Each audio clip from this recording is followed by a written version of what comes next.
Bonjour à vous et bienvenue dans le 201e épisode de votre podcast Le Buller, le podcast qui va vous donner envie de lire de la bande dessinée. Le Buller vous propose toutes les 2 semaines de retrouver en une vingtaine de minutes 7 albums de bande dessinée qui viennent de sortir en librairie et que je prendrai le soin de vous présenter. Dans une première partie, je vous parlerai de mon gros coup de cœur du moment et dans la seconde, je reviendrai sur 6 autres albums qui ont retenu mon attention et sur lesquels vous pouvez aussi vous précipiter. Au sommaire de ce nouvel épisode, je commencerai par vous emmener sur les flots en vous parlant en détail de La Longue Route, adaptation de l'ouvrage de Bernard Moitessier par le duo Stéphane Melchior au scénario, Youn Locard au dessin, et le tout est publié aux éditions Gallimard. Dans l'ordre, la seconde partie sera consacrée aux 6 albums suivants. Manouche Manouche, album qui nous transporte en plein été dans un petit village où sont installés les gens du voyage, un titre signé Johan G. Louis est sorti aux éditions d'Argo. Je parlerai ensuite de Rédemption, le 5e titre de la passionnante série Wild West, un western que l'on doit au scénario de Thierry Gloris, au dessin de Jacques Lamontagne et c'est publié aux éditions Dupuis. Avec Méditerranée, que l'on doit à Aurel, nous découvrirons ce continent kaléidoscope, pour reprendre le sous-titre de l'ouvrage, une promenade géographique que l'on doit aussi aux éditions Futuropolis.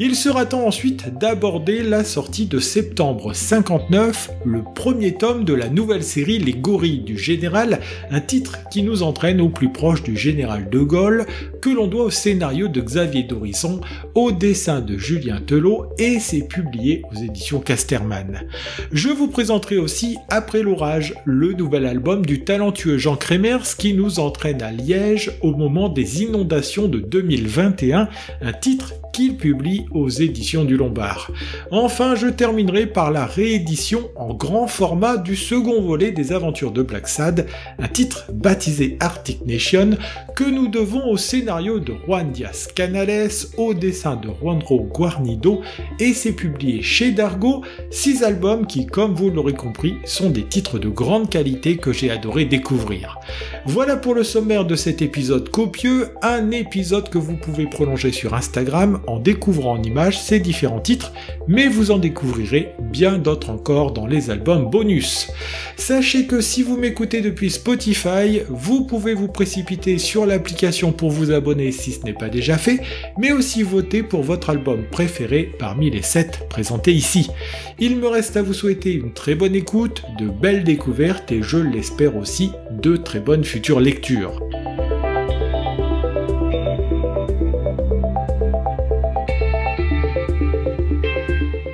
C'est sur les mers que nous entraîne mon coup de cœur de cette quinzaine, et si je parle des mers au pluriel, c'est pour une raison bien précise, il va être question ici d'un tour du monde à la voile en solitaire. Pour ma part, j'ai toujours trouvé complètement fou que l'on veuille s'éloigner ainsi de la civilisation, mais en suivant ce voyage que l'on fait en compagnie de Bernard Moitessier, on comprend finalement mieux les motivations qui l'ont poussé ainsi à prendre le large.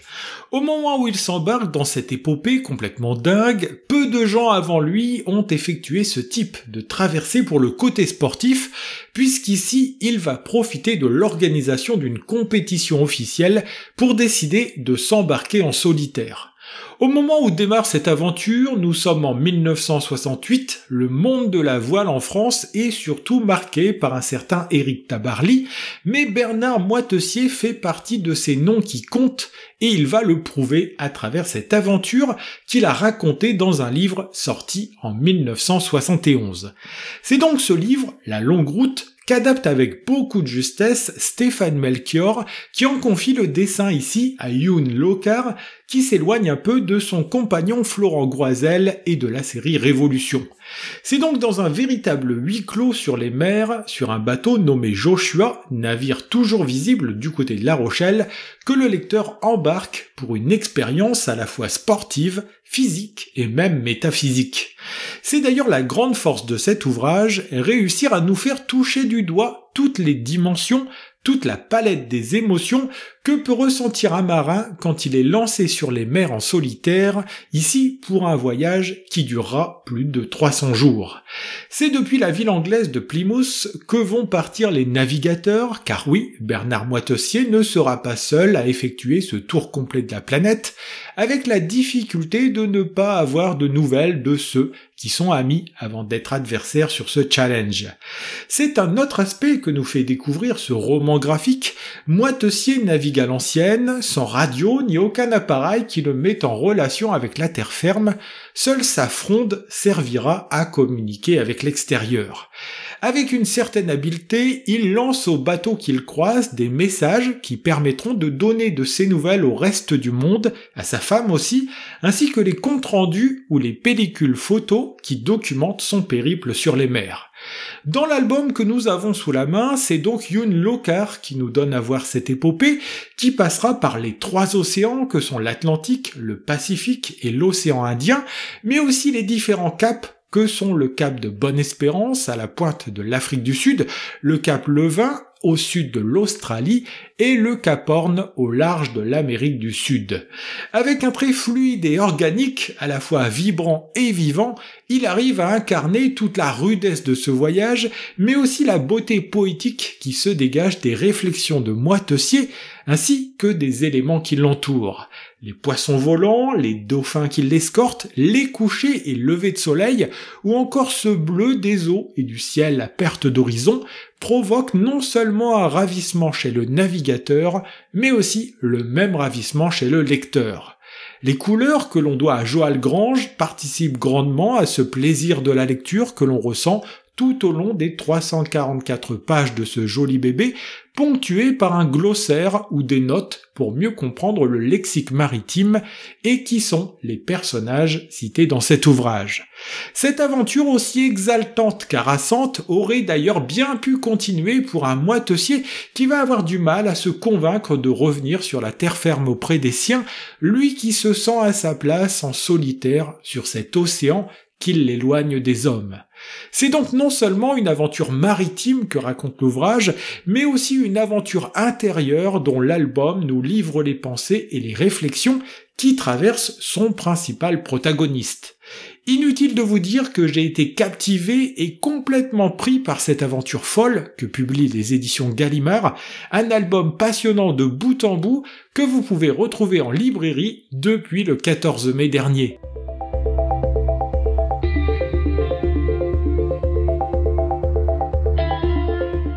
Deuxième partie de ce podcast dans laquelle je vous propose de découvrir plus brièvement 6 albums sortis ces dernières semaines en librairie. C'est par un ciel bleu dans un petit village de la Loire que je vous entraîne pour démarrer cette revue des sorties, un village dans lequel nous allons retrouver Antoine, venu pour y passer ses vacances auprès de sa tante. Antoine vit à Paris durant l'année, il vient d'y réussir son baccalauréat et en attendant de faire sa grande entrée à l'université, il vient se ressourcer dans ce village où il y a ses attaches. C'est aussi dans ce coin de campagne que repose sa mère, décédée il y a quelque temps déjà, une maman dont il aime réécouter la voix sur de vieilles cassettes du temps où celle-ci officiait à la radio. Antoine est un jeune homme plutôt timide et solitaire, et par petites touches, en découvrant son histoire et l'histoire de la famille, on comprend les raisons de cette personnalité. Au dessin comme au scénario, Johan G. Louis nous livre ici un récit très intime, inspiré de sa propre vie, une histoire qui va voir le jeune Antoine sortir doucement de sa chrysalide durant cet été.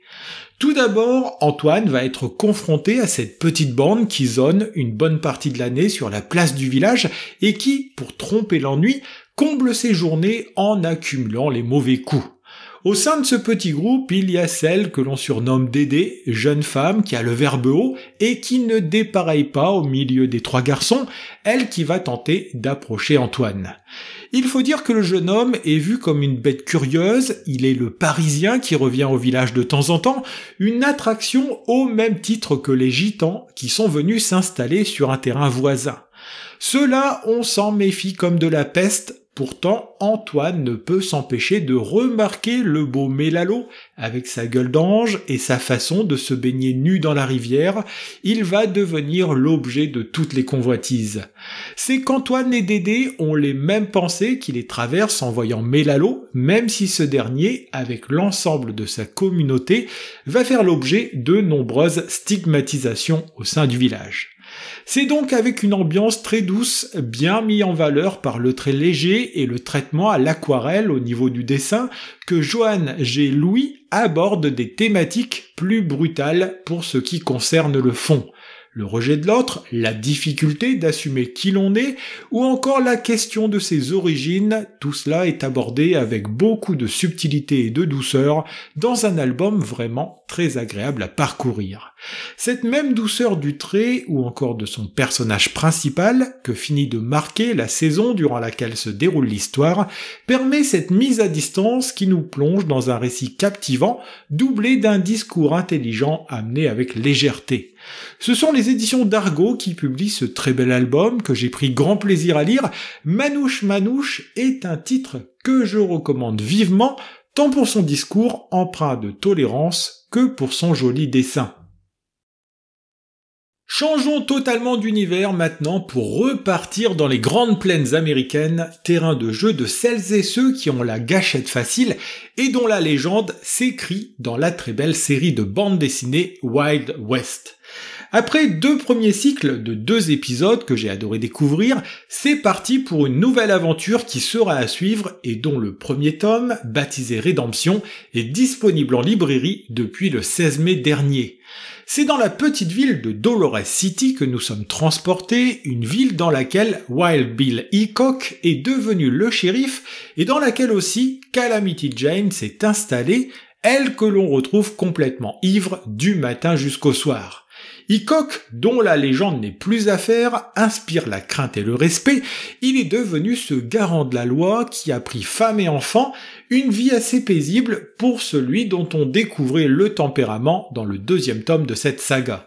Bref, à Dolores City, la vie est plutôt paisible jusqu'au jour où vient s'installer une nouvelle famille qui va prendre possession d'un ranch pour faire de l'élevage, une famille dont Catherine est la jolie représentante. Si Hickok et ses hommes n'ont aucune idée de qui ils sont, le lecteur les reconnaît tout de suite, puisque dès les premières pages, nous les avions vus commettre le braquage d'un train dont ils vont piller l'argent et tuer des hommes. Venus se mettre au vert dans la paisible cité du Nevada, on se doute assez rapidement que la tranquillité du lieu sera bientôt mise à rude épreuve avec ses nouveaux habitants, même s'ils cherchent à se faire oublier ici.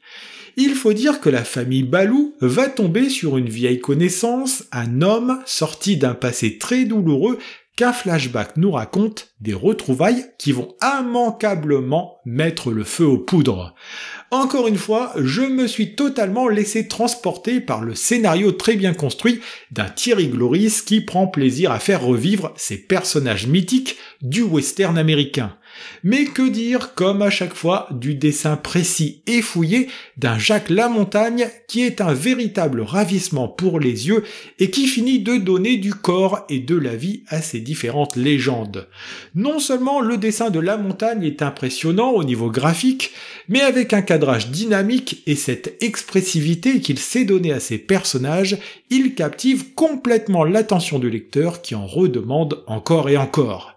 Inutile de vous dire que j'ai pris, comme à chaque fois, énormément de plaisir à me plonger dans ce titre, un album édité chez Dupuis qui finit d'imposer cette série comme un incontournable pour qui aime le western, un titre que je vous recommande chaudement. C'est en Méditerranée que je vous emmène maintenant pour aller scruter de plus près cette mer qui borde et sépare l'Europe de l'Afrique, mais qui caresse aussi les côtes de l'Asie, une mer alimentée aussi bien par les eaux du Nil que par le Rhône. À travers son nouvel album, qu'il a sobrement baptisé Méditerranée, Aurel essaye de comprendre cette mer, voir si celle-ci donne par exemple une unité à tous les territoires qu'elle touche, que ce soit sur le plan culinaire ou historique. C'est ainsi que l'on se retrouve plongé dans un album qui fait 224 pages dans lequel nous suivons l'auteur et tous ses invités nous parlant de cet espace maritime qui borde le sud de la France et dans lequel on prend plaisir à se baigner. L'album s'ouvre d'ailleurs par une situation assez représentative de ce qu'est la Méditerranée, un espace à la fois doux et dangereux, un espace qui alimente la rêverie avec ses eaux bleues, mais dans lequel viennent mourir les hommes et leurs espoirs d'une vie meilleure. Ponctué par le parcours d'un migrant qui remonte les pays de l'arc méditerranéen pour venir s'installer en Angleterre avec son frère, l'album permet de déployer de nombreuses thématiques autour de cette mer. En amateur de bonne chère qu'il est, Aurel utilise régulièrement le thème de la cuisine pour interroger cette unité méditerranéenne, que ce soit en donnant la parole au restaurateur sétois Jean Brunelin ou sa grand-mère Madeleine en fin d'album. On y découvre, entre autres, que le fameux régime méditerranéen est composé en grande partie d'aliments qui viennent du Nouveau Monde et que l'on a incorporés dans l'alimentation du bassin méditerranéen à partir du XVe siècle. Mais Aurel, via ses nombreux invités, aborde aussi le développement historique de la région, l'évolution des langues avec le sociolinguiste Louis-Jean Calvé, ou encore sa géographie avec l'intervention de Patrick Boucheron, qui revient sur les travaux de Fernand Braudel et les complète, Braudel, figure emblématique des travaux sur la Méditerranée. Bref, on visite cette région du monde sous plusieurs aspects, et si l'album développe aussi un discours scientifique, il reste accessible et grand public pour qui est curieux d'en savoir un peu plus sur cette mer. Le dessin d'Aurel participe grandement au plaisir de la lecture, son trait légèrement caricatural et aérien fait des merveilles sur ce genre de titre, permettant de rendre le propos plus simple à aborder et donc la lecture plus agréable. Se mettant en scène en compagnie de ses invités et sur plusieurs zones géographiques, on le suit parcourir cette région du monde dans un album où la couleur bleue, à l'image de la couverture, est forcément très présente. Ce sont les éditions Futuropolis qui publient cette passionnante et captivante bande dessinée sortie en librairie le 7 mai dernier, un album dans lequel j'ai adoré me plonger en attendant de me plonger dans la Méditerranée pour de vrai, une mer que je ne verrai plus de la même façon grâce à ce titre. Dans mon coup de cœur suivant, laissez-moi vous emmener à une époque où l'on surnommait les gardes du corps les gorilles et où le général de Gaulle venait de revenir au pouvoir pour sauver la France de l'ornière dans laquelle elle était tombée. C'est en septembre 1959 que nous entraîne le premier tome de la nouvelle série Les Gorilles du Général, une série qui va tourner autour de 4 hommes qui ont assuré la sécurité durant une bonne partie de sa carrière politique du général de Gaulle. Pour les besoins de l'histoire, le scénariste Xavier d'Horizon a changé le nom de tous les protagonistes, hormis celui du président, mais il n'oublie pas de faire mention dans un dossier en fin d'ouvrage des véritables hommes qui l'ont inspiré, photo à l'appui. En 1959, la France est de plus en plus enlisée dans ce que l'on n'appelle pas encore la guerre d'Algérie, et l'on compte beaucoup sur le retour du général de Gaulle au pouvoir pour mettre fin à ce conflit de la meilleure des façons qui soit. Pour ce faire, plus que jamais, on va avoir besoin d'hommes fiables pour assurer la sécurité du premier président de la Ve République, un président dont les menaces et les tentatives d'attentats se multiplient sur sa personne sans que cela ne l'inquiète vraiment. Il faut dire que l'album nous présente ceux chargés de sa sécurité, Georges Berthier, Ange Santoni et Alain Zerf, rejoints depuis peu par Max Milan, qui revient tout droit des États-Unis et de la CIA, un jeune ambitieux qui remplace l'ancien Jean Brémaud. On entre dans l'intimité de ce quatuor qui va tout faire pour garder le président en vie, même si les méthodes de travail ont un côté dépassé, comme est chargé de le constater le nouveau venu de la bande, Max Milan. En alternant avec intelligence et justesse les moments de vie privée avec le travail quotidien auprès du général de Gaulle, le duo d'Horizon au scénario et Julien Telot au dessin apporte beaucoup d'humanité à ces hommes que leur métier relègue souvent au second rôle. En faisant d'eux ces héros, cette série permet aussi de replonger dans toute une époque, plutôt chaotique pour la France, mais aussi dans les enjeux stratégiques et politiques de cette année 1959 où naît la Nouvelle République. Avec un dessin semi-réaliste rythmé par un découpage très cinématographique, on se laisse complètement embarquer dans cette aventure où le lecteur se situe avec les héros au plus près de la personne du général de Gaulle. Mis en couleur par Gaëtan Georges et disponible aussi dans une version collector en noir et blanc, le lancement de cette série se fait sur les chapeaux de roue et il me tarde maintenant de découvrir les 2 autres tomes programmés. Ce sont les éditions Casterman qui publient cette série, dont la première livrée sera repérable en rayon grâce à cette couverture jaune où s'affichent les 4 protagonistes de cette histoire, une série dans laquelle je suis entré avec plaisir et dont il me tarde de découvrir la suite. Avec Après l'orage, Jean Kremers referme ce que l'on pourrait appeler la trilogie de l'eau, un cycle de 3 albums où l'élément liquide tient une place centrale, un peu comme un personnage qui aurait une influence sur l'histoire. Et dans le nouveau venu en librairie, sorti le 16 mai dernier, c'est peu de le dire que l'eau est centrale, une histoire où les niveaux de lecture sont multiples, qui a concerné de près l'auteur natif de Liège.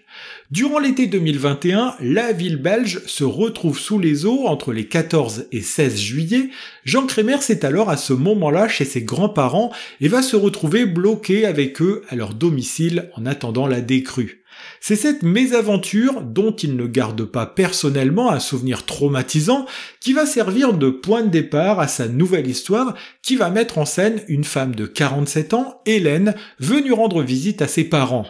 Le visage triste et la mine fatiguée, Hélène vit personnellement une situation très compliquée avec son compagnon Daniel, une situation dont le lecteur découvre la tragique vérité au fur et à mesure des pages qui se tournent. De leur côté, les parents ne sont pas au mieux non plus. Jacqueline, la maman d'Hélène, est atteinte de la maladie d'Alzheimer et perd de plus en plus la tête, et son mari, Fernand, se fatigue à essayer de lui faciliter son quotidien. Alors qu'Hélène doit s'enfuir de chez ses parents pour retrouver Daniel, elle découvre que les routes sont barrées, que le quartier est bouclé et que les eaux sont en train de monter. À la fois élément dangereux et menaçant, l'eau va faire aussi ici office de barrière protectrice en empêchant Hélène de retrouver son compagnon, redessinant pour elle et ses parents une sorte de cocon protecteur. Mais bientôt l'eau envahit la maison et ses étages, un raz-de-marée qui peut aussi être vu pour notre héroïne comme un espoir pour faire table rase du passé et reprendre sa vie en main.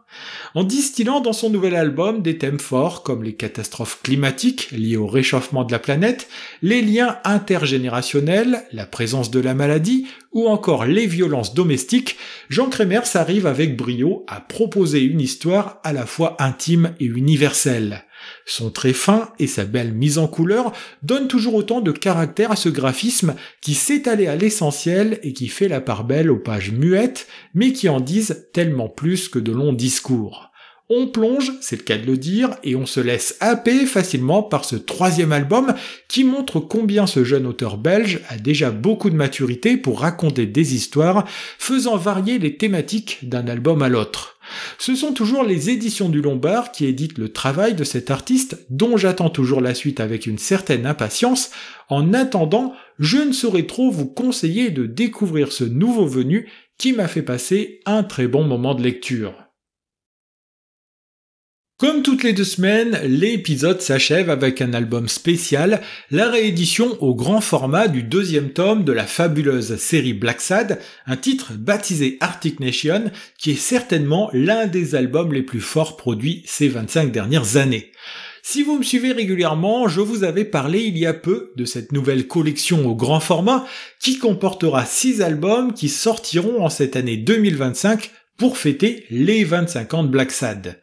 Fort de leur succès inattendu avec un premier tome sorti en 2000, 2 ans plus tard, le duo Juan Diaz Canales au scénario et Juandro Guarnido au dessin remet ça avec un titre qui amène plus de profondeur encore à cette série et de nouveaux personnages comme Weekly. En effet, s'éloignant du polar conventionnel, où l'on retrouve les flics, le ripou, la mafia et les règlements de compte, le duo prend le contre-pied de tout cela pour offrir une histoire fortement ancrée dans la société américaine des années 50. Arctic Nation se déroule dans un quartier de New York, The Line, et démarre par la disparition d'une petite fille qui va pousser Black Sad à s'intéresser à la faune locale, c'est le cas de le dire, de cette ville de banlieue. Il y fait la découverte de la ségrégation raciale et de la violence avec un groupuscule échauffé par un renard argenté du nom de Huck et financé par un certain Holtz Mills, le notable du coin à la progéniture dégénérée. En plus de faire la chasse aux animaux noirs de la région, ils mettent sur le dos des Black Claws le mouvement des animaux noirs qui se bat pour ses droits, l'enlèvement de la petite Kylie. Cette enquête va être d'autant plus délicate que dans le camp des Blancs, on retrouve le chef de la police, un certain Karup, dont le comportement troublant attire de plus en plus l'attention de notre félin noir au museau blanc. Car oui, si vous ne connaissez pas Black Sad, et même si cet épisode fait disparaître les animaux derrière des comportements humains, c'est une série qui met en scène des personnages zoomorphes que maîtrise à la perfection Guarnido, qui travaille encore à l'époque pour Disney. Cette belle version un peu luxueuse au grand format permet de sublimer son dessin et la seconde partie, où il y explique ses choix graphiques et ses jolies aquarelles, éclaire d'un jour nouveau cette série. L'ouvrage se termine, comme pour le premier épisode, par une interview croisée entre les deux auteurs et leur éditeur François Lebescon, un échange qui termine de donner des clés de lecture pour apprécier totalement l'univers de Black Sad. Épisode riche et dense, dont les niveaux de lecture sont multiples et ne se limitent pas à une simple histoire de séparation entre les blancs et les noirs, ce nouveau volume est édité chez Dargaud et vous l'aurez compris, c'est pour moi un immanquable du 9e art européen. Ainsi se termine ce 201e épisode de votre podcast Le Buller, un épisode consacré dans sa première partie à La Longue Route, l'adaptation de l'ouvrage de Bernard Moitessier par le duo Stéphane Melchior au scénario et Youn Lockhart au dessin, un titre publié aux éditions Gallimard. J'ai comme toujours pris plaisir à vous préparer et à vous présenter cet épisode, j'en profite pour remercier au passage les différentes maisons d'édition qui m'aident grandement dans cette tâche. Pour que puisse continuer d'exister ce podcast, n'hésitez pas à vous abonner, à laisser une note sur les plateformes de podcast ou encore à en parler autour de vous pour le faire connaître. Le Buller en images, c'est sur Instagram que ça se passe. Sur le compte lebuller.podcast, vous y retrouverez la présentation des 7 albums évoqués aujourd'hui, mais aussi d'autres titres sortis récemment en librairie. C'est aussi le lieu idéal pour me contacter et interagir avec moi, et en attendant de vous retrouver le lundi 23 juin, je vous souhaite de très bonnes semaines, mais aussi de très bonnes lectures.